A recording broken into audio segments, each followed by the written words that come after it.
Merci d'avoir répondu présent pour ce 7e rendez-vous annuel, un moment important, voire incontournable pour l'ADI, vous le savez bien. Je m'appelle Capucine Grabi, je suis journaliste et je vais donc vous accompagner tout au long de cette soirée qui va nous projeter, qui va vous projeter dans le futur de l'immobilier. Sans plus attendre, je vais demander à Gilles Allard et Lorraine Gap, délégué général et président respectivement de l'ADI, de me rejoindre sur scène pour ouvrir le bal. Bonsoir et bienvenue à tous les deux. Merci Capucine, bonsoir à toutes et à tous. Et quel plaisir de se retrouver en vrai dans ce si beau lieu. Et quel plaisir de vous rencontrer à nouveau, vous, nos adhérents, nos partenaires, nos invités. Alors l'ADI a 25 ans, donc 25 ans c'est un bel âge, c'est jeune, mais finalement, en 25 ans, c'est beaucoup de transformations, beaucoup d'évolutions dans nos organisations, dans nos entreprises, et également un élargissement des missions des directeurs et des directrices de l'immobilier. Et finalement, aujourd'hui, je crois que le rôle complètement transverse est connecté à la stratégie et au futur de nos entreprises est reconnu. Alors c'est un métier qui a été mis à l'épreuve de la crise et qui est toujours mis à l'épreuve.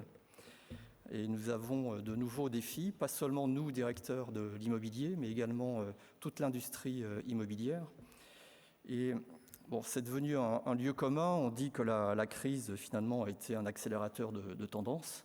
Je crois que oui, mais pas que. Il y a des ruptures irréversibles, des changements assez profonds dans nos modes de travail que nous devons tous prendre en compte. Alors, par exemple, avec des pas de temps de plus en plus courts dans les entreprises, les réflexions sur ce qu'on appelle l'agilité ou la flexibilité des portefeuilles immobiliers nous sont d'actualité immédiate, bien sûr. Et au-delà d'actions de court terme, de renégociations qui ont pu être entreprises, je crois qu'on a intérêt entre les bailleurs, les utilisateurs et des opérateurs au sens large, à inventer finalement d'autres solutions, des solutions plus hybrides, plus flexibles. Bien entendu, dans des modèles où chacun devra s'y retrouver dans un modèle soutenable pour tous. Et puis l'entreprise, c'est ses salariés, ce sont eux qui font la richesse de l'entreprise. Et nous devons bien entendu prendre en compte leurs attentes avec des questions importantes de confort, de santé, de sécurité, qui je crois sont très fortes. Et tout cela rejoint, et je crois que nous pouvons tous nous en réjouir, des préoccupations qui montent en puissance en matière de RSE, l'impact sur le climat, de nos modes de travail, de nos bureaux, bien entendu, de notre immobilier, de nos modes de transport, de notre mobilité, de nos outils IT. Donc ça, ce sont des éléments qui montent véritablement. Et en transverse de tous ces sujets, et on en parlera beaucoup plus en détail ce soir, d'importantes mutations technologiques ou de l'innovation qui sont encore en cours de maturation, mais qui seront sans doute déterminantes. Et je voudrais conclure aussi que finalement le métier de directeur immobilier, c'est un métier, et je vous en remercie si vous pouvez relayer cette position, qu'il faut valoriser, qu'il faut soutenir, promouvoir, parce que finalement c'est assez paradoxal en cette période de crise sanitaire, qui est aussi une crise économique. Et bien justement, il y a beaucoup de pression sur les directions immobilières pour réduire les coûts, pour faire des plans de performance. Donc attention, nous ne sommes pas uniquement sur ces sujets. L'immobilier, ce n'est pas qu'un centre de coûts, c'est vraiment un lieu de création de valeur. Et toutes les questions de sens, d'engagement, de lien social, d'attractivité, de sentiment d'appartenance par le bureau, dans un sens très large, tous les enjeux de climat, les enjeux de santé, toutes les mutations technologiques et digitales, eh bien, c'est vraiment au cœur de nos actions et en lien, bien sûr, avec toutes les autres fonctions de l'entreprise. Donc l'ADI, c'est cette conviction que nous défendons avant tout, et ça sera notre première mission pour ces prochains mois. Alors le thème de la conférence que nous avons choisi ce soir traduit bien entendu ces questions. Le futur de l'immobilier et l'innovation, je crois, dans une appréhension très large. Et là encore, c'est un exemple majeur, bien sûr, mais avec nos 40 événements que nous organisons chaque année, avec nos publications, avec nos études, l'ADI montre qu'elle initie des débats, que la fonction de directeur immobilier est à la croisée des enjeux de nos entreprises et de notre société, et pas simplement sur des sujets d'actualité, mais sur un temps long. Donc je vous souhaite une très bonne soirée, un très beau débat, et je laisse la place à Lorraine Gap, déléguée générale de l'association.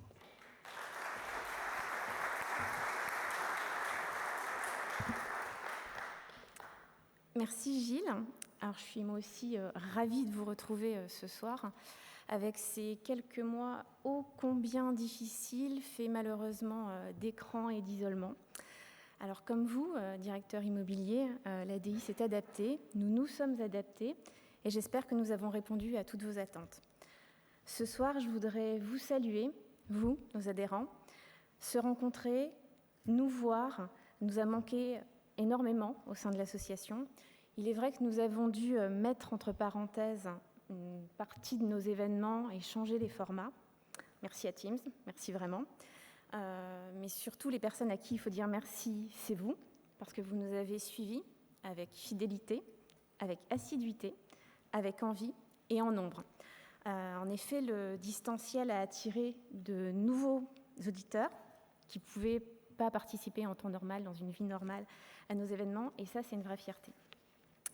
Alors, certes, immobilité forcée, mais l'ADI est pleine de ressources vives. Je pense notamment, et les autres m'excuseront de ne pas les citer, mais je pense également à Magali Saint-Donat. C'est notre plume experte de la RSE, qui avec sa commission, je suis pleine d'émotions pour toi Magali, qui avec sa commission publie beaucoup plus de livres qu'on est en capacité de les imprimer chaque année. Je tiens aussi à remercier Anne-Christine Brusset-Delouvrier, notre vice-présidente, qui est au rendez-vous tous les mois pour défricher des sujets et pour animer le forum utilisateur, ce moment si précieux de partage d'expériences et d'échanges. Mais notre programmation et nos publications ne seraient jamais aussi riches si on n'avait pas nos partenaires. Alors, ils sont là avec nous ce soir dans la salle. Vous voyez leur logo au-dessus de moi, à côté de moi, mais je tiens particulièrement à les remercier et à les saluer. Donc Adrien Blanc, Olivier Estève, Olivier Vignol, Jean-François Couec et Loïc Daniel. Leur présence est fondamentale pour nous, pour la vitalité de notre association. Donc merci pour votre confiance. Alors je crois qu'ensemble, on réussit à faire dialoguer les directeurs immobiliers et vos professions, chers partenaires. Alors je vous propose de continuer ainsi et de se fixer comme objectif de toujours faire progresser notre industrie immobilière. Avant de vous souhaiter une très bonne soirée, je voudrais souligner que l'ADI accompagne la profession depuis maintenant 25 ans. Et finalement, se retrouver ici ce soir, c'est la plus belle façon de fêter cet anniversaire et d'apprécier tout le chemin parcouru. Je vous souhaite une excellente soirée.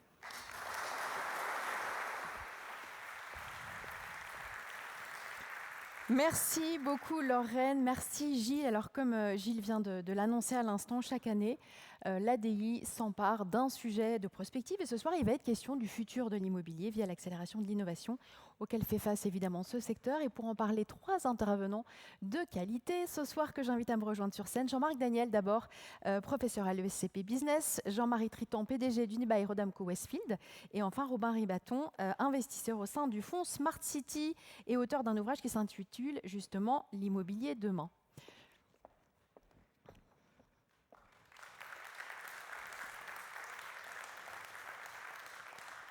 Bonsoir et bienvenue à tous les 3. Je m'adresse à vous en premier, Jean-Marc Daniel. La France, évidemment, le monde sortent exsangues d'une crise planétaire qui n'est malheureusement pas terminée. Quel est votre regard sur l'état du monde aujourd'hui? Est-ce que, selon vous, on avait déjà vécu un choc de cette amplitude, de cette violence? Et qu'est-ce qu'il nous apprend sur nous? Alors, des chocs de cette violence, on en a vécu, et je crois qu'il y a trois caractéristiques au choc que nous avons vécu. D'abord, c'est que c'est un choc, comme disent les économistes, exogène. C'est-à-dire que vous prenez les prévisions de croissance économique qui avaient été faites à la fin de 2019, personne n'anticipait que la croissance économique serait négative de moins 9% en France. Personne n'anticipait qu'on assisterait à une telle contraction de la production. Donc, le choc était exogène et l'ampleur sur l'économie a été liée à des choix qui étaient des choix de stratégie sanitaire et non pas des choix de stratégie économique.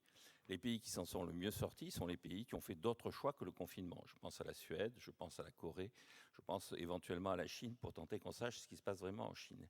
La deuxième remarque que je ferai, c'est qu'à partir du moment où le choc est exogène, la disparition du choc, c'est-à-dire la capacité à trouver une réponse extra-économique au choc sanitaire, normalement rétablit l'économie dans son lit antérieur. Et donc, effectivement, ce qu'on voit, c'est qu'avec le développement de la vaccination, la plupart des pays retrouvent des niveaux de production qui étaient ceux de 2019. La Suède a déjà dépassé son niveau de production du dernier trimestre 2019, les États-Unis aussi. Les pays qui vont être le plus en retard sont les pays qui ont été les plus violents dans le confinement. Je pense à l'Argentine et je pense à l'Afrique du Sud, qui ne retrouveront leur niveau de production du dernier trimestre 2019 que probablement vers 2023, voire 2024. Enfin, la troisième réflexion que je ferai, c'est qu'il restera quand même des séquelles. Et donc, il y a des séquelles négatives, un stock de dette publique colossal.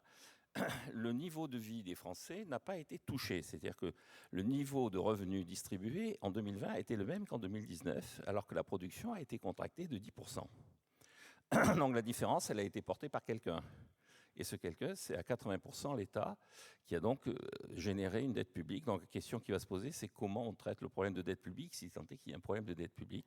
Et la deuxième question qui va se poser, sur laquelle nous allons rebondir, c'est dans le niveau de production, l'organisation de la production et notamment la localisation des emplois, est-ce que cette crise aura des conséquences ?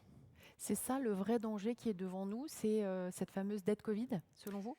Alors, en partie, mais pas pour les raisons que l'on met en avant. C'est-à-dire qu'on met assez souvent deux raisons sur lesquelles la dette Covid est un problème. On nous dit qu'il faut la rembourser et on va avoir du mal à la rembourser.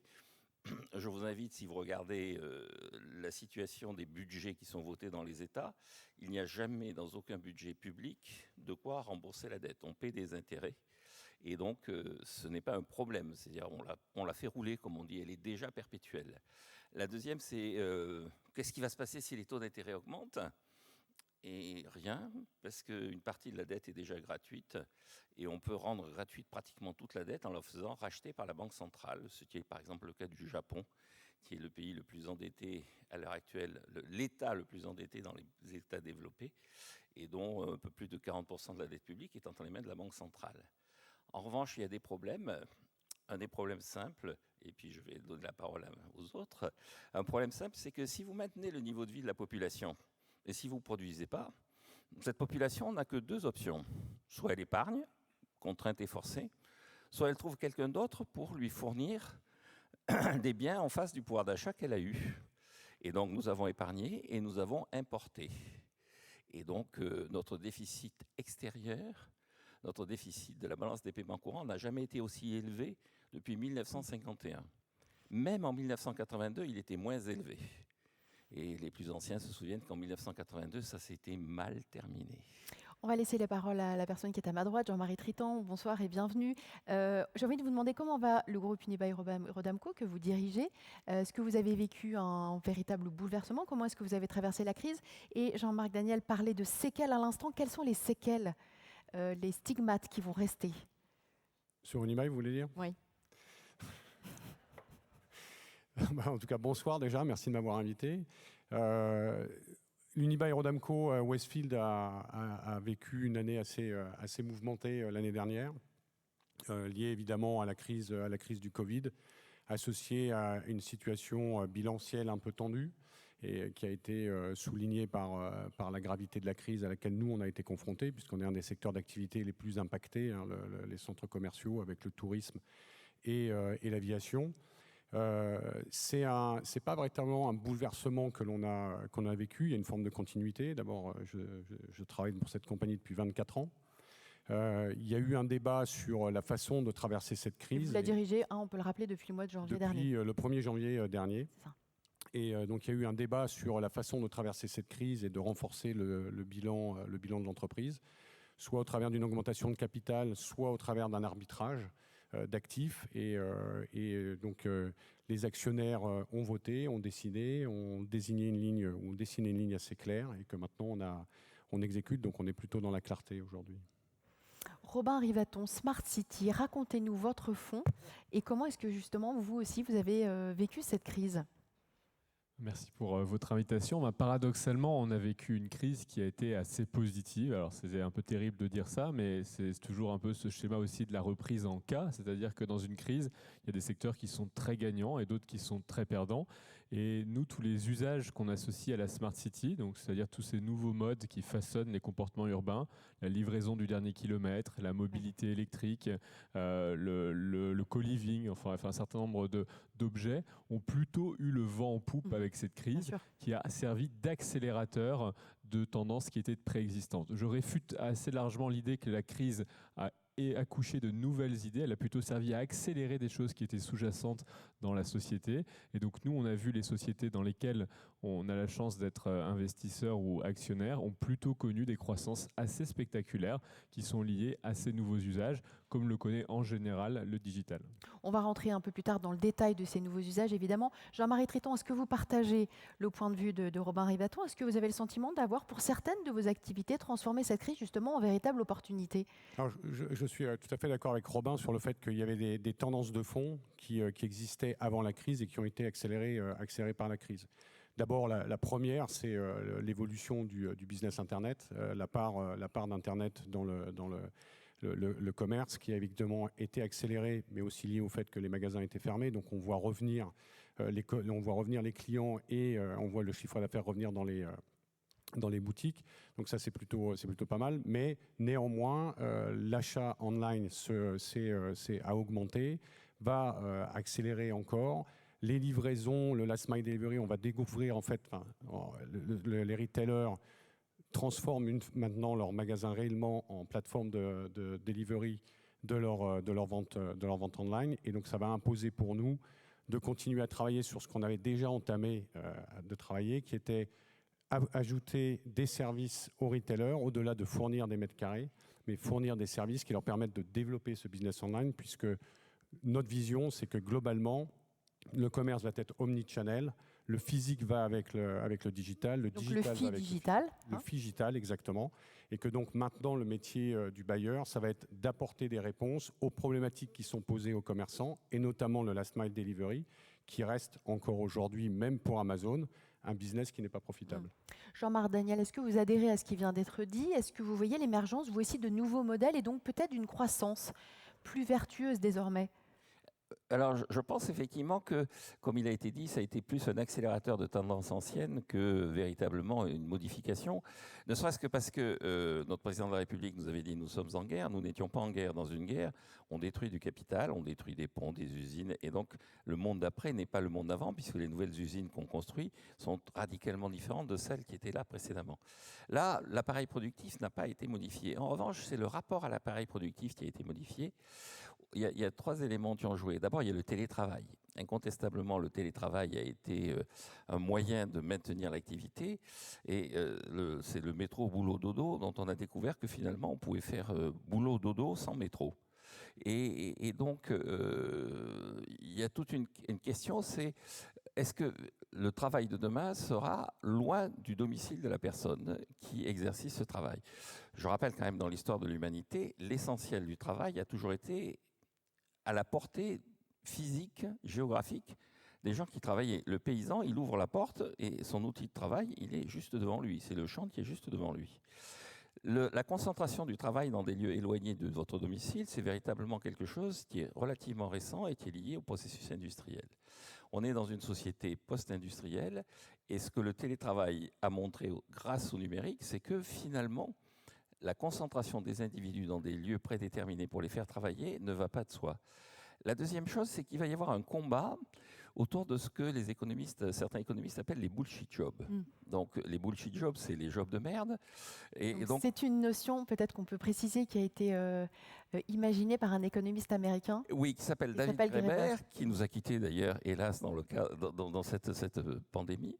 Et David Graeber explique qu'en fait, il y a des gens qui sont soit inutiles, soit en tout cas sous-employés dans beaucoup d'entreprises, et qu'on est persuadé que c'est dans la fonction publique qu'on trouve la plupart des bullshit jobs, mais qu'en fait, dans la vie quotidienne des entreprises, des événements extérieurs, la nécessité de faire un plan social, une perte brutale de chiffre d'affaires, conduit à faire émerger les bullshit jobs.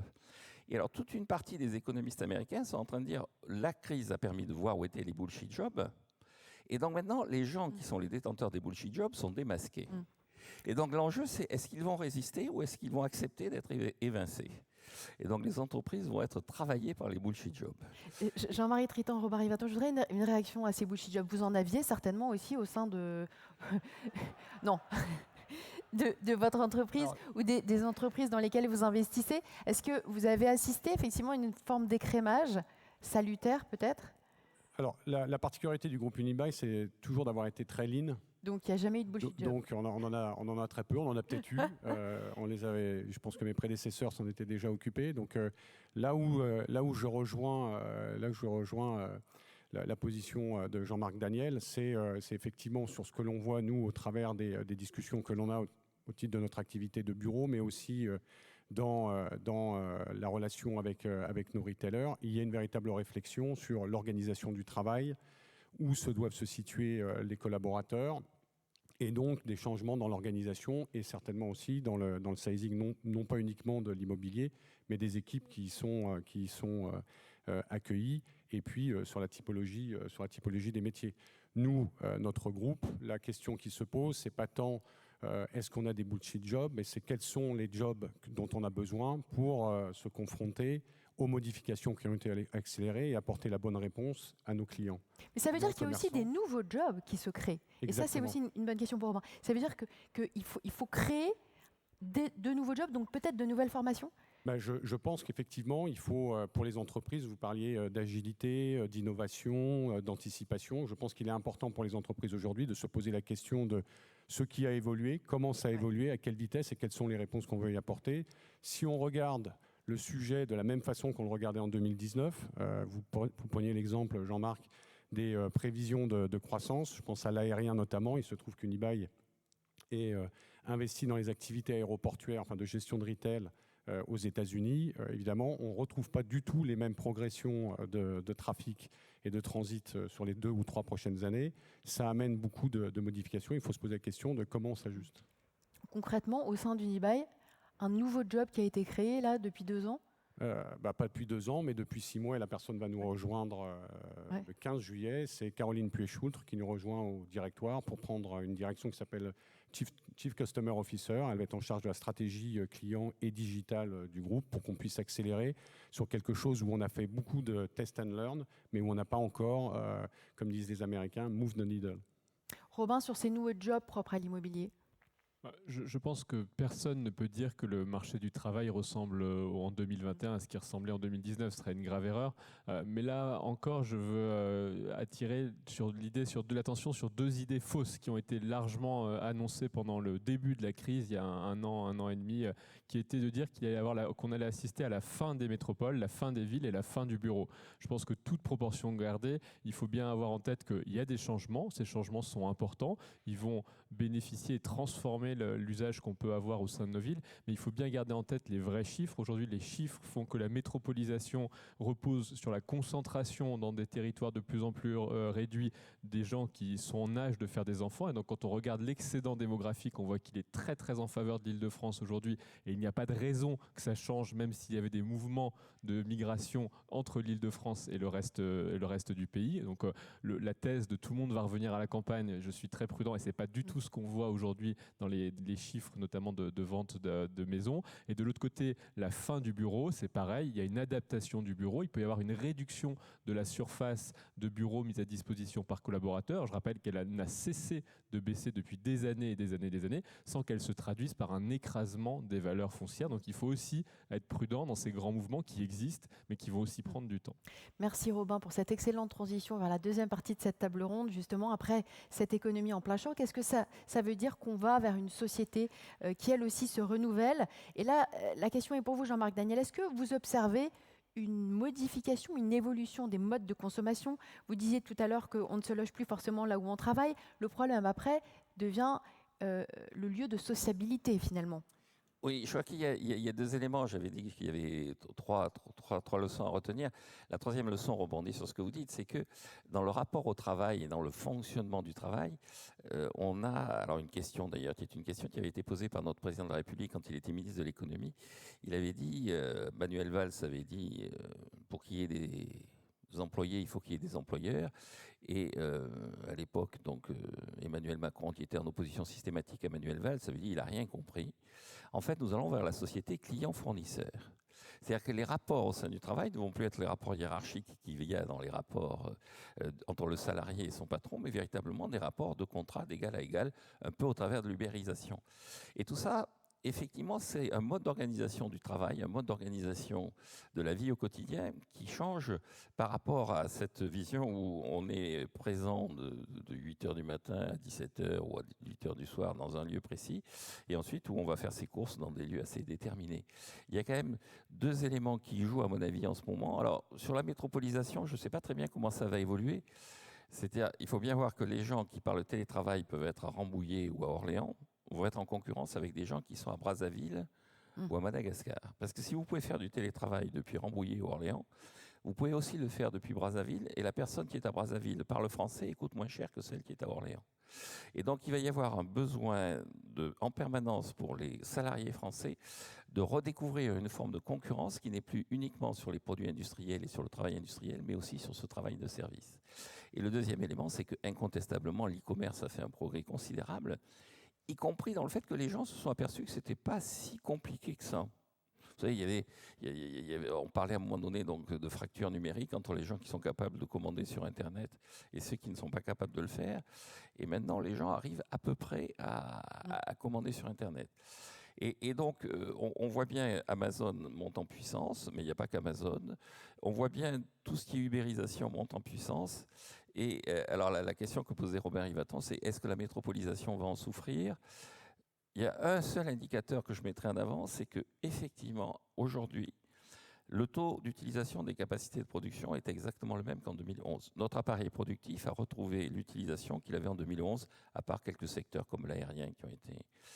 Et la RATP et les TCL, c'est les transports en commun lyonnais, sont à 75% de leur trafic de 2011. Donc il y a quand même quelque chose qui bouge quelque part.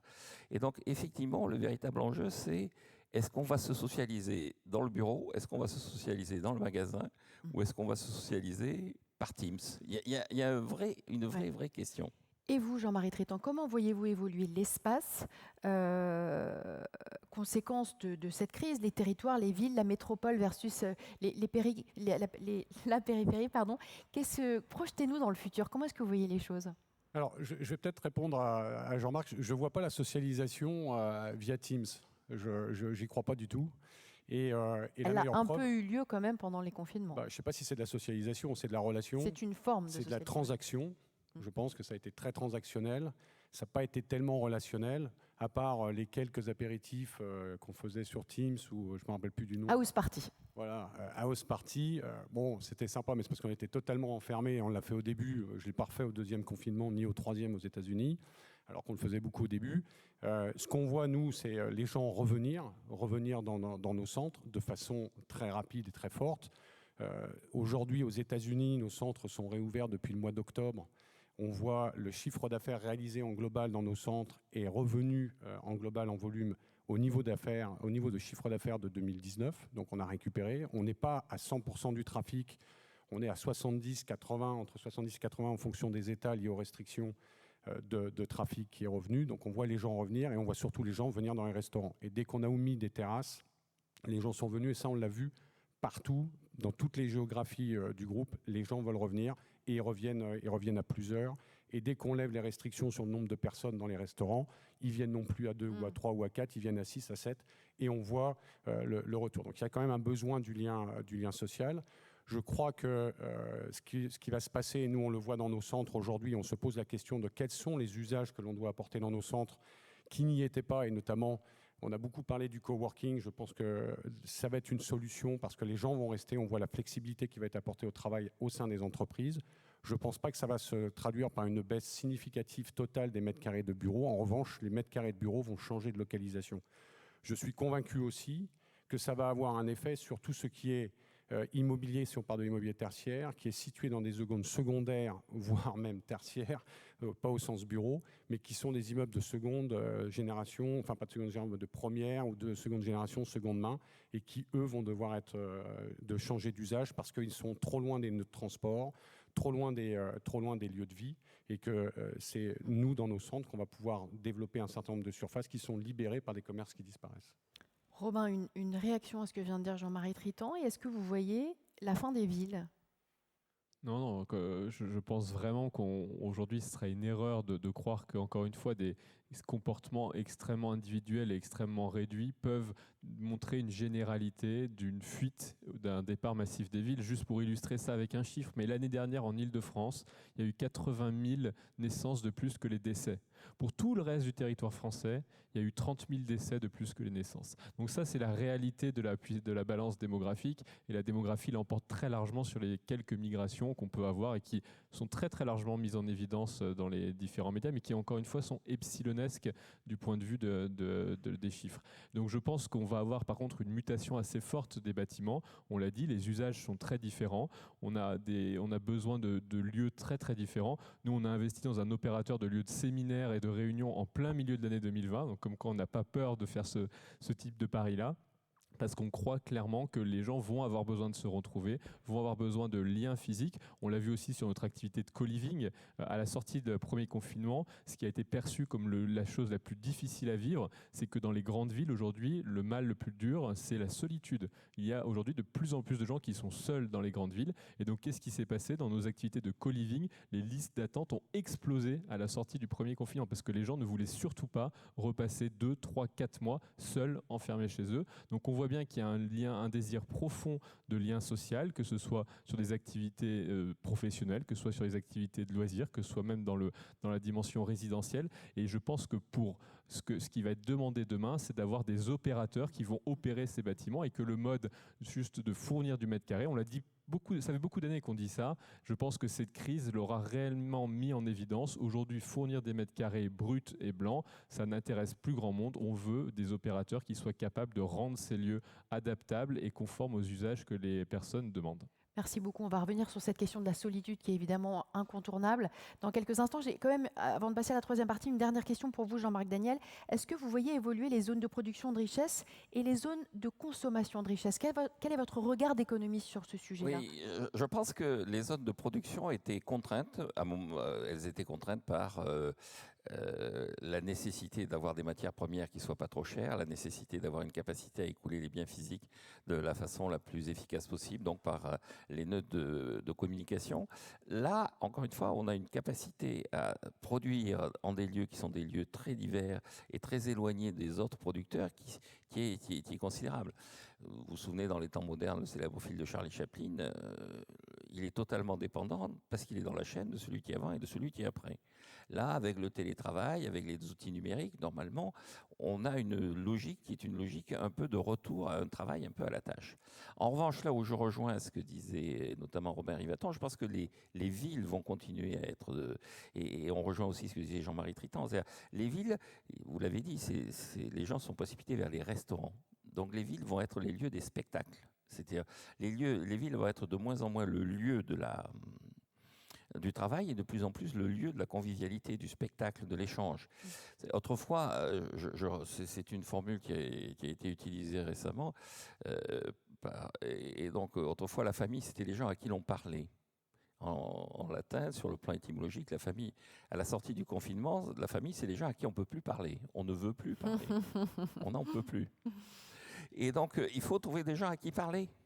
Et donc, les gens à qui parler, on ne les retrouve pas là non plus, effectivement, au fin fond de la campagne profonde. Donc, je pense que le lieu de la ville va devenir un lieu de convivialité et donc un lieu de spectacle. Et l'enjeu, c'est la capacité à la ville de fournir les restaurants, les spectacles, les musées. Je veux dire, on va vers une ville qui sera avec des musées, des gardiens de musées, qui va se substituer à la ville où il y avait des mineurs et des cheminées qui fument. Il y a des gens qui trouvent ça absolument insupportable. Je trouve que c'est pas si grave et pas si mal que ça d'être plutôt gardien de musée que mineur de fond ravagé par la silicose. Je voudrais qu'on rentre maintenant dans le détail de ce qui s'est passé en matière d'innovation au sein d'Unibail, et notamment depuis le premier confinement. On l'a dit, vous êtes dans le groupe depuis 24 ans. On ne peut pas dire que du coup vous incarniez vraiment le changement, si je puis me permettre. Est-ce qu'on peut l'incarner tout en étant dans le groupe justement depuis aussi longtemps ? Parce que vous êtes le symbole de la continuité. Comment est-ce que vous faites coexister à la fois cette continuité et l'innovation ? Non, mais justement, vous allez nous prouver que vous pouvez être innovant tout en étant dans le groupe depuis 24 ans. Ouais, c'est ce que j'attends dans votre réponse. Jeff Bezos est à la tête de sa boîte depuis voilà. 25 ans ou 30 ans. C'est parfait. Il a été innovant. Je pense que Tim Cook, qui a succédé à Steve Jobs, est encore innovant. Alors jolie comparaison. Voilà. Donc je pense qu'on peut continuer à être innovant. Le sujet de l'innovation, d'abord, le groupe a énormément travaillé dessus depuis 10 ans. On a beaucoup innové au sein de ce groupe. Et le sujet de l'innovation, c'est finalement quel est l'écosystème que vous mettez en place. Et notamment, si je parle de moi et de mon rôle, c'est peut-être pas d'être celui qui va avoir l'idée la plus géniale du siècle, mais d'être celui qui met en place un écosystème au sein de l'entreprise qui permette l'innovation et qui finalement permettent aux gens d'oser venir avec leurs nouvelles idées, changer de perspective. On parlait des changements au sein de l'entreprise. Je pense qu'il faut être capable de dire qu'on est ouvert à d'autres types de risques que simplement prendre un risque locatif ou de spéculation immobilière si on veut être capable d'innover. Donc le sujet, en fait, c'est de créer l'environnement favorable à l'innovation et ensuite, c'est aller chercher des compétences que l'on n'a pas, aller chercher des gens qui vont être innovants et vont vous aider à innover et les mettre dans des bonnes conditions. Si on pense aux universités américaines qui font de la recherche et qui sont souvent mises en avant au travers de leur relation entre l'université et les entreprises, je pense que c'est le rôle du président que je suis que de créer cet écosystème au sein de l'entreprise. Entrons dans le vif du sujet. Racontez-nous comment vous accélérez l'innovation au sein d'un centre commercial, avec des exemples. Alors, ah mais attendez. Non mais vous avez. On parlait de socialisation, on parlait de restauration.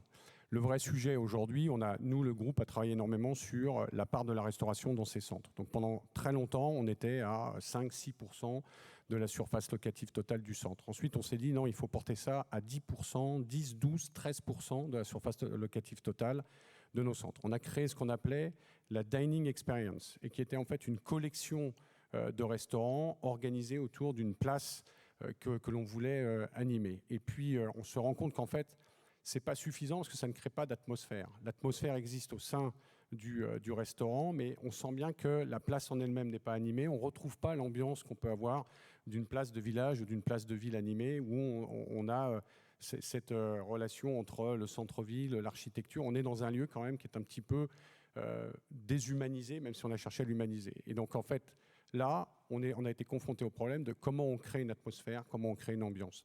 Et pour ça, la réponse, c'est d'aller chercher, comme je le disais, d'aller chercher des compétences que l'on n'a pas, d'où l'association et le partenariat qu'on a développé avec le groupe MoMA, spécialisé en restauration, création de lieux, qui sait gérer les atmosphères. Et on vient d'ouvrir à Lyon-Part-Dieu, sur le rooftop de Lyon-Part-Dieu, ce qu'on appelle la Food Society, qui remporte un grand succès depuis le 9 juin, tant et si bien d'ailleurs qu'Édouard Philippe, qui était de passage en soutien de campagne, on a ouvert juste quelques jours avant le premier match de l'équipe de France, de l'Euro, est venu visiter le midi et a réservé des tables le soir pour venir profiter de l'ambiance de notre football. Donc voilà comment aujourd'hui on peut innover. Ça, c'est une des innovations qui a été mise en place. On va créer la deuxième Food Society. Elle va ouvrir sur notre centre de Gaîté-Montparnasse avenue du Commandant Mouchotte dans quelques mois. Alors, il y a les compétences dont vous parlez, il y a aussi les idées. Vous avez habité en Californie pendant 3 ans. Est-ce que vous avez carrément rapporté des idées brutes que vous avez plaquées en France? Est-ce que ça se passe comme ça? Ça se passe pas tout à fait. Ça se passe pas tout à fait comme ça, mais on voit quand même. Enfin, j'ai vu en Californie en fait l'évolution qui a même pas encore atteint totalement la côte est, mais d'un certain nombre de tendances de fond. On a beaucoup entendu parler de tout ce qui touche en fait à la santé, au wellness, au fitness.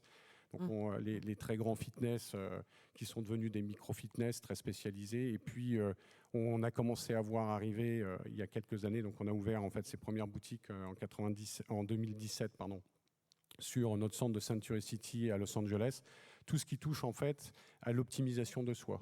Et donc on n'est pas dans la prévention, on n'est pas dans le médical pur et donc curer une maladie, on est en fait dans l'optimisation des capacités de son corps en fonction de son âge. Donc concrètement, vous baladez dans un centre et vous voyez une boutique totalement transparente qui s'appelle Next Health, et puis vous regardez à l'intérieur et là vous voyez qu'il y a des gens qui sont en fait sous IV treatment, donc en intraveineuse.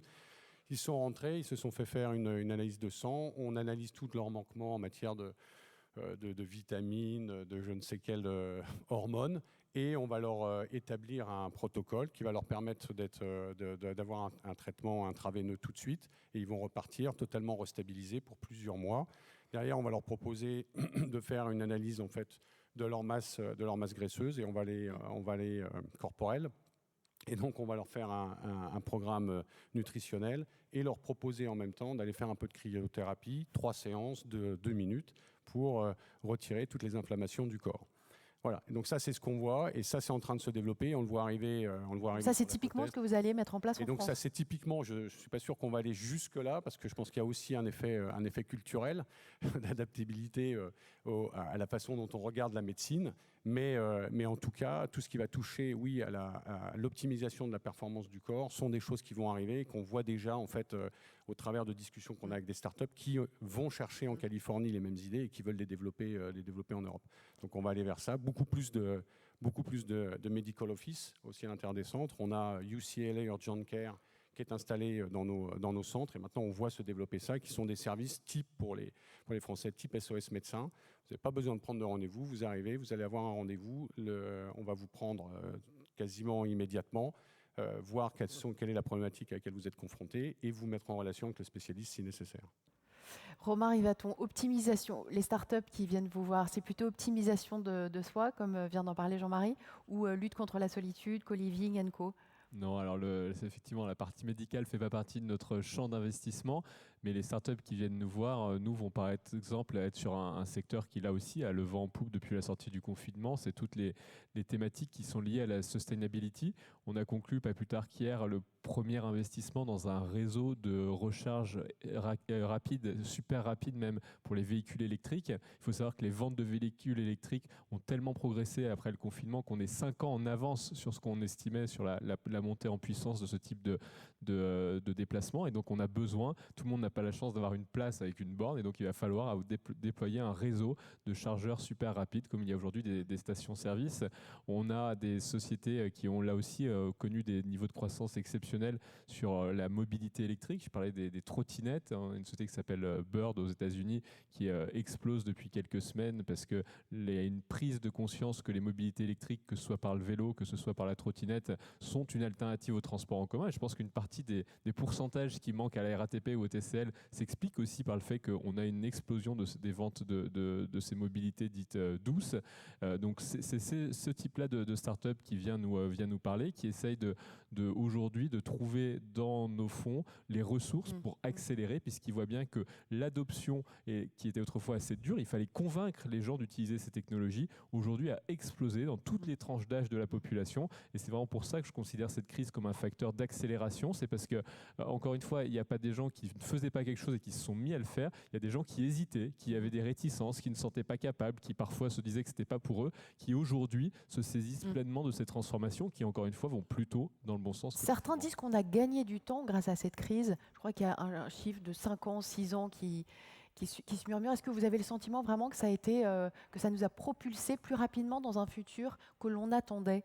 Oui, alors chacun de ces produits ou des dirigeants de ces produits va définir un petit peu le temps qui a été gagné, mais c'est vrai que sur un produit comme Teams, par exemple, on estime qu'aujourd'hui, on a gagné 2 années d'adoption, en tout cas sur la courbe de croissance des usagers telle qu'elle était prévue. Sur les voitures électriques, je l'ai dit, on est 5 ans en avance sur la courbe d'usage. Sur certaines de nos solutions, on a là aussi des croissances qui sont de l'ordre de 18 à 36 mois d'avance par rapport à ce qui était prévu. Je voudrais qu'on revienne avec vous sur le co-living, la lutte contre la solitude, parce qu'on a vraiment effleuré le sujet tout à l'heure. Quelles sont les startups qui viennent vous voir? Quels sont les projets dans lesquels vous avez investi déjà? Et qu'est-ce que ça laisse augurer? Je peux faire forcément de la pub pour nos startups, mais nous, on a la chance d'avoir une société en Europe qui s'appelle Colonize et une autre en Asie du Sud-Est qui s'appelle Cove. Et ce qui est intéressant, c'est de voir qu'en dépit d'un urbanisme très différent entre Singapour, Jakarta, Paris et Berlin, on voit bien que le sujet est le même. C'est-à-dire qu'on a ces villes qui sont à la fois extrêmement attractives parce qu'on y trouve les emplois, on y trouve les opportunités professionnelles, on y trouve du réseau. Et en même temps, elles sont dures parce que souvent, les gens, ils sont seuls et de plus en plus seuls.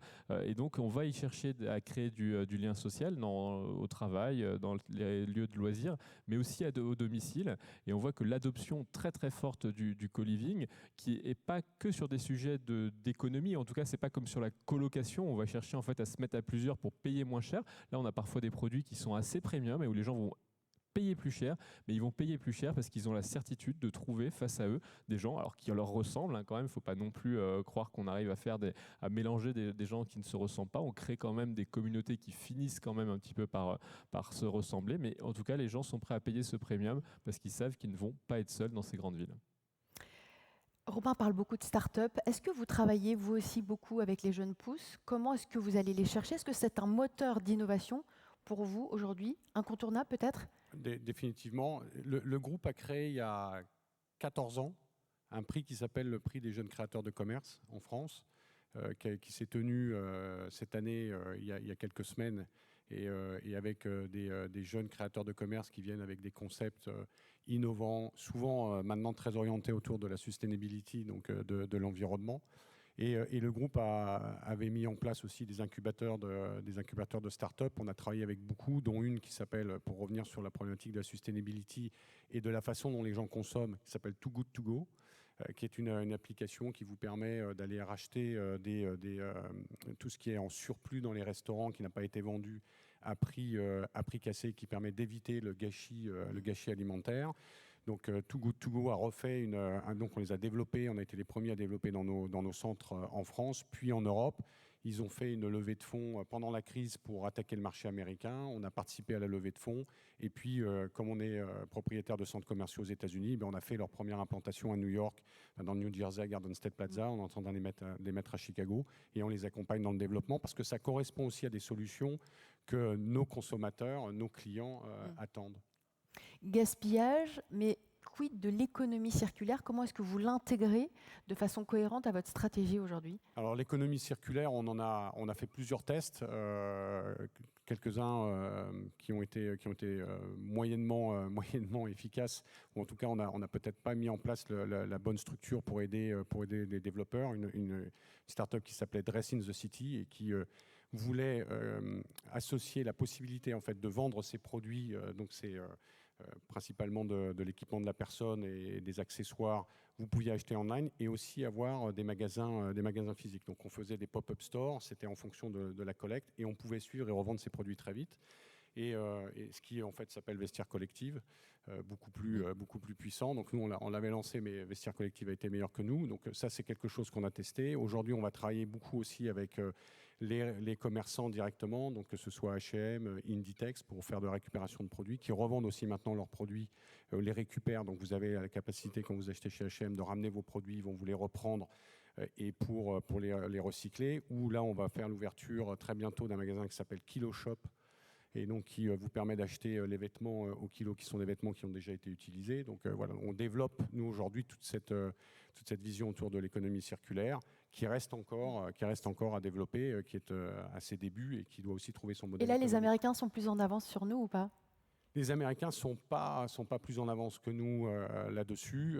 Après, ce qui est intéressant dans les prix qu'on a accordés, il y a quelques semaines dans le prix des jeunes créateurs, on a un prix qui marche très très bien en pop-up d'une jeune femme en fait, qui fait d'abord des fleurs séchées, mais qui les fait en fait comme des bouquets, des décorations, et en réutilisant des vases, des verres, donc elle a récupéré directement auprès d'Emmaüs, et donc elle remet tout ça dans l'économie, elle en fait un objet de décoration qu'on va pouvoir retrouver dans un appartement parisien. Puisqu'on est en plein dans l'innovation, Robin Rivaton, un mot quand même de la réinvention des bureaux dont on n'a pas parlé depuis le début de cette table ronde. Est-ce que vous investissez aussi sur ce segment et comment voyez-vous l'avenir ? Oui, comme je l'ai dit, on a eu la chance de faire un investissement au milieu d'entrée de crise l'été 2020 dans une société qui s'appelle Comet Meetings et qui offre des lieux de séminaires et des salles de réunion. Donc on croit peut-être en dire un mot pour expliquer que ils réinventent le principe même de la réunion. Oui, le principe même de la réunion des lieux de séminaire, en partant de l'idée qu'un salarié dans sa vie ou dans son année doit avoir 3, 4, 5 jours de son année professionnelle qui soit un peu distinctif, qui ne soit pas dans les locaux de son entreprise, mais qui soit dans un lieu un peu emblématique et qui lui permette de se livrer à une activité de formation, de brainstorming, de réflexion. Et donc c'est dans ces espaces-là. Et aujourd'hui, effectivement, Comet Meetings participe à la refonte des lieux de bureau, avec un modèle en plus qui a beaucoup évolué, puisque avant la crise, on devait convaincre les grands propriétaires de bureaux pour leur louer des espaces. Et depuis maintenant quelques mois, c'est plutôt l'inverse. On a aujourd'hui pas mal de propriétaires de bureaux qui viennent voir la société pour les aider à penser les bureaux de demain. Donc on participe pleinement à cette réflexion. On n'a jamais fait d'investissement en coworking, puisqu'on pense que c'est une activité qui ne correspond pas au code de l'investissement en venture capital. Mais on voit bien qu'aujourd'hui, les grands coworkers qui étaient là avant la crise sont quand même toujours là. Jean-Marc Daniel, votre regard sur tout ce qui a été dit depuis le début, peut-être un mot sur le fameux manifeste d'Oslo qui date de 92 et qui met en exergue, qui dit qu'il n'y a pas que les innovations technologiques à prendre en compte. Est-ce que c'est, selon vous, le cas du secteur de l'immobilier ? Oui, je crois qu'effectivement, on a une vision en général de l'innovation où il y a le numérique et puis il y a dans l'immobilier, il y a un peu un travail d'ingénieur du BTP qui va modifier les conditions d'organisation des immeubles et la distribution des pièces et des lieux de travail. Je pense que dans le manifeste d'Oslo, ce que les rédacteurs mettaient en avant, c'est qu'il y a deux formes d'innovation qu'on ne voit pas toujours et qui sont déterminantes. La première enjeu, c'est de faire partager par les personnels l'absorption et l'adhésion à l'innovation. Grosso modo, on a parlé des médecins et des cabines de diagnostic qu'il y a aux États-Unis. En France, normalement, qui est à l'origine de ces cabines de diagnostic. Les toutes premières cabines de diagnostic ont été faites par des entreprises françaises. Pourquoi ça en Californie et pas en France ? Parce que les professions médicales sont préservées et parce que pour faire de la médecine, il faut être inscrit à l'ordre. Pour faire de la pharmacie, il faut être inscrit à l'ordre. Pour faire des analyses, il faut être biologiste. Et donc, il y a une capacité de résistance à l'innovation par une partie de ce qu'on appelle des ludites, c'est-à-dire des gens qui ne veulent pas qu'on modifie leur statut et qui ne veulent pas qu'on modifie leur mode d'organisation. Et donc, un des enjeux, c'est de faire partager par les personnels l'adhésion à l'innovation. Et puis le deuxième enjeu, deuxième élément que met en avant le manuel d'Oslo, c'est qu'il faut faire la différence entre l'invention et l'innovation. L'invention, c'est un progrès technologique spectaculaire qui satisfait les ingénieurs, mais qui n'a pas de répondant en termes de consommateurs. Vous savez, la formule célèbre sur le Minitel, tout le monde nous l'envie, personne ne nous l'achète. Et donc, ça, c'est une invention. Une innovation, c'est la capacité à trouver son consommateur. La Samaritaine vient de réouvrir, je ne sais pas si vous savez, vous vous en souvenez, certains s'en souviennent peut-être, mais M. Cognac et Mlle G étaient très, très croyants. Et dans la Samaritaine d'origine, il y avait un prêtre qui accueillait les gens pour être confessés. Et dans les années 50, les propriétaires de la Samaritaine se sont aperçus que ça ne correspondait pas aux enjeux du consommateur qui allait à la Samaritaine. Et ils l'ont remplacé par une voyante qui faisait des horoscopes. Et donc, c'est ça l'innovation. C'est la capacité à s'adapter. Alors, ça ne les a pas empêchés de faire faillite. Hein. Et je ne sais pas si les nouveaux propriétaires de la Samaritaine ont réinstallé des gens qui font des logiciels de prévision et d'astrologie. Mais je veux dire, ça c'est déterminant. Et je pense que là, il y a souvent un enjeu qui est méconnu, c'est la capacité des gens à produire un produit dont le consommateur est effectivement preneur et que le consommateur désire. Et c'est l'apport de ce manuel d'Oslo qui date de 1992. Robin, est-ce que la France est un formidable terrain de jeu pour l'innovation en matière immobilier aujourd'hui? Est-ce qu'on a du retard? Est-ce qu'on a un boulevard devant nous? Il y a beaucoup de choses qui se font. Il y a eu beaucoup de foisonnement et de création d'entreprises. Après, le sujet est que le marché immobilier français est petit quand il est comparé à d'autres marchés immobiliers, notamment au marché américain. Et le marché européen, au global, est très fractionné. C'est-à-dire qu'on ne fait pas l'immobilier. Alors, l'immobilier commercial est peut-être un peu différent, mais sinon, on ne fait pas l'immobilier à Paris comme on le fait à Berlin, comme on le fait à Rome ou comme on le fait à Barcelone. Alors qu'aux États-Unis, effectivement, il y a un marché de l'immobilier qui est très unifié et qui fait que depuis quelques années, on voit émerger de très grosses entreprises, tout simplement, qui ont réussi un petit peu à conquérir l'ensemble de ce marché, ce qu'on n'a pas aujourd'hui en Europe. Et je pense que c'est un point sur lequel on doit complètement travailler dans les prochaines années. C'est vraiment de se dire comment on va accompagner une phase qui va forcément passer par des rachats ou des consolidations entre des leaders européens sur chacun des segments d'innovation de l'immobilier, que ce soit dans les usages, que ce soit dans la transaction, que ce soit dans la construction, que ce soit dans l'administration de biens. Et ça, je pense que c'est quelque chose qui est relativement important. Jean-Marie Triton, votre regard justement sur ce que vient de dire Robin et cette notion de croissance externe qui est prégnante au quotidien? Nous aujourd'hui, on a pris. Je suis pas. Enfin, ça dépend. Ça va dépendre en fait de la typologie des groupes. On a vu qu'il y avait une très grosse fusion qui s'était faite en Allemagne entre Deutsche Wohnen et Vonovia, donc qui correspond à une consolidation de marché.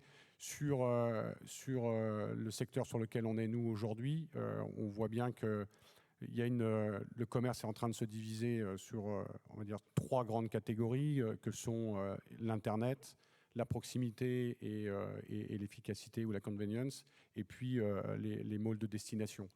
Et tout ce qui va être entre est, à mon avis, en train de souffrir énormément, souffre déjà, et donc notamment le retail de boîtes. Donc il va poser la question de comment on restructure tout ça et quel est l'impact des moratoriums ou de la loi climat aujourd'hui sur la capacité de restructurer les entrées de ville. En ce qui nous concerne aujourd'hui, le sujet, c'est beaucoup plus de se dire quels sont les nouveaux usages qu'on peut apporter à l'intérieur de nos centres, comment on les transforme, comment peut-être on les densifie aujourd'hui également, et comment on génère, à partir de la plateforme dont nous disposons, de nouveaux services, une nouvelle proposition de valeur. Parce que la particularité de notre métier, et là je parle du commerce en tant que tel, c'est qu'il a été disrupté par Internet il y a une quinzaine d'années. Nous étions le premier point de contact entre les marques et les clients. Et aujourd'hui, le premier point de contact entre un client et une marque, c'est Internet. Donc on peut créer des marques sur Internet très rapidement. Le coût d'acquisition du client sur Internet devient très vite non supportable, d'où la nécessité d'ouvrir des magasins physiques dans des lieux de destination où on va pouvoir créer sa brand awareness, la loyalty, donc la fidélité à la marque, et travailler à partir du trafic qui est présent là. Et nous, la question, c'est quelle est la nouvelle proposition de valeur que l'on peut avoir au travers des retailers? Comment on utilise notre plateforme pour devenir le lanceur de nouveaux concepts qui vont permettre ensuite d'être développés dans d'autres types de commerce. La croissance externe aujourd'hui, elle n'est pas spécialement à l'ordre du jour du groupe. Merci beaucoup. Dernière question de ce débat, elle est pour vous, Romain, et je veux bien avoir une petite réaction de votre part, Jean-Marie, derrière. On a compris votre optimisme. Robin Rivaton, on a compris que tout le monde voulait de la croissance, que certaines startups quand même étaient survalorisées, évidemment, dans cette période post-crise. Est-ce que cette agitation, finalement, elle est relativement saine? Et qu'est-ce qu'elle laisse augurer, selon vous? Et je veux bien une réaction de Jean-Marie Daniel sur cette question aussi. Est-ce que tout ça est finalement assez sain et salutaire? On est dans un contexte de changement extrêmement important. Donc, beaucoup d'investisseurs à l'échelle mondiale parient sur la croissance. Donc, effectivement, avec des mécanismes très particuliers qui sont ceux du monde du venture capital, qui font que les valorisations qui sont affichées sont des valorisations qui sont relativement théoriques, puisqu'il y a derrière des constructions juridiques qui protègent les derniers entrants, donc qui font qu'il ne faut pas s'arrêter seulement à ces valorisations. Ce que ça veut dire, au-delà des chiffres, c'est qu'il y a beaucoup d'investisseurs qui pensent que le monde, dans les prochaines années, va évoluer très rapidement. Et que ce monde va évoluer très rapidement pour les différents aspects qu'on a mentionnés. La croissance verte, la sustainability, le changement d'orientation des consommateurs, les nouvelles technologies qui vont transformer la façon de produire les biens, de produire les services. On n'a pas parlé, mais il y a des révolutions sur l'intelligence artificielle qui vont quand même bousculer très fortement des métiers tels qu'on pouvait les penser. Et donc, il y a beaucoup d'investisseurs, encore une fois, et quand je dis des investisseurs, ce n'est pas des grands fonds d'investissement, c'est des gens qui placent l'épargne des retraites, des retraités américains ou européens des prochaines années, qui se disent qu'il faut parier sur les entreprises qui peuvent participer ou surfer sur cette vague de transformation. Et donc, ils y mettent des moyens relativement importants. Donc, ce phénomène va durer. Ce n'est pas un phénomène qui est négatif. Il illustre un peu un bouillonnement. Et peut-être que dans les prochaines années, lorsque les trajectoires seront un peu plus claires, lorsqu'on saura qui sont les gagnants, lorsqu'on saura les secteurs et que l'économie se sera peut-être un peu plus stabilisée, il y aura moins ce phénomène-là. Mais pour moi, il reflète vraiment le temps d'une époque qui est vraiment une époque de phase et qui va revenir vers un état de stabilité dans les prochaines années. Est-ce que vous partagez ce point de vue, ce bouillonnement, ce tourbillon, il est sain ou non ? Oui, moi je pense qu'il est sain et surtout pour notre secteur d'activité, il nous a permis finalement d'accélérer notre transformation qui était une sorte, je ne vais pas dire de mort lente parce que ce n'est pas le cas, mais il y avait un vrai questionnement et une des raisons pour lesquelles le groupe notamment, mais pas uniquement nous, on a été sous pression ces derniers mois, c'est qu'il y avait quand même cette vision qu'il y avait une retail apocalypse, qu'on allait voir le physique disparaître. Donc là, on sait, en fait, maintenant, on a eu un test grandeur nature, on a tout fermé. Quand bien même on est tout fermé et que les gens pouvaient tout acheter sur Internet, dès qu'on a réouvert, on a vu les gens revenir dans les magasins et acheter. Donc ça, c'était la bonne nouvelle. Donc tout le monde sait maintenant que le retail physique va survivre. Quel type de retail physique ? Quel niveau de loyer ? Ça sont des questions qui se posent. Et là, en fait, aujourd'hui, je veux dire, même nos investisseurs et nos actionnaires nous demandent, bon, so what, qu'est-ce qu'on fait après? Donc ça a généré cette capacité aujourd'hui à sortir d'une vision qui était peut-être un peu linéaire et en disant on n'osait pas trop sortir de son emprise de jeu ou de son terrain de jeu. Maintenant, en fait, on se rend compte qu'on est obligé, qu'on est même appelé à faire d'autres choses que celles que l'on faisait avant. Donc de ce point de vue-là, c'est une accélération et c'est aussi beaucoup d'opportunités. Il faut juste bien les définir et pas se tromper sur ses choix. Donc vous êtes arrivé au bon moment. C'était une petite joke. Jean-Marc Daniel, votre regard ? Juste par rapport à ce qui a été dit, il est évident que ce que nous vivons obéit à cette vieille loi de la destruction créatrice, qui est une expression célèbre que l'on doit à l'économiste Schumpeter. La plupart des gens sont assez fascinés par la destruction et même inquiétés, et ils ont du mal à concevoir ce que sera la création. Et donc, un des enjeux, c'est effectivement de ne pas avoir peur de la création, sachant que dans cette création, on l'a bien vu, et donc l'immobilier sera associé à cette création, c'est-à-dire au type d'emplois qui vont émerger de ces nouvelles technologies. Ce qui est véritablement intéressant dans ce qui se passe, c'est que pendant très longtemps, le progrès technique mettait en cause la force physique des hommes, on remplaçait la force physique des hommes ou des animaux par des machines. Là, avec l'intelligence artificielle, avec Internet et tout ça, on remplace une capacité d'échange d'informations. Grosso modo, pour conclure, Harvard a fait faire une étude à l'intelligence artificielle sur la capacité des juristes à prévoir la jurisprudence de la Cour suprême. Pendant 10 ans, ils ont fait suivre cette jurisprudence par 10 juristes ayant la réputation d'être les meilleurs et par un programme mis en place pour essayer de voir, à partir des données, quelles allaient être les décisions de la Cour suprême. Les juristes, on en trouvait entre 60 et 70%, le programme en a trouvé 85%. Donc Harvard a conclu que ça ne sert plus à rien de faire des études de droit. Et puis dans un deuxième temps, il y a quand même quelqu'un qui a dit aux dirigeants de Harvard, vous savez, pour aller voir un truand à Rikers, vous ne pouvez pas compter sur l'intelligence artificielle. Il faudra qu'il y ait un homme qui accepte de franchir toutes les barrières et de discuter avec une brute avinée. Et donc ça, aucune intelligence artificielle n'est capable de le faire. Et donc les métiers qui vont émerger sont des métiers qui vont être des métiers, je maintiens, essentiellement de contact, de spectacle, de capacité à comprendre l'autre. On a parlé de la solitude.